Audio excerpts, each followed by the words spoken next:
Is Uber seeing your payment failed, not accepting your card, or not letting you request a ride because of a payment issue? Here's exactly what to do. And it takes less than a minute. First, open the Uber app.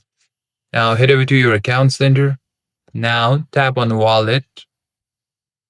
Now check which payment method is selected and whether your card shows any warning. If your card has expired, tap on it and update the expiry date. If the card looks fine but the payment is failing, then tap on Add Payment Method. Sometimes a card needs to be re-added to reset the connection with your bank.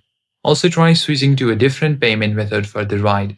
Tap your current method on the ride booking screen and then choose a different card or PayPal if you have one link. If Uber keeps saying payment fail and you know the card is good, the issue is your bank flagging over as an unusual charge. Open your bank app and check if any fraud alerts or blocks are seen. Approve your Uber through the bank and your payment will go through.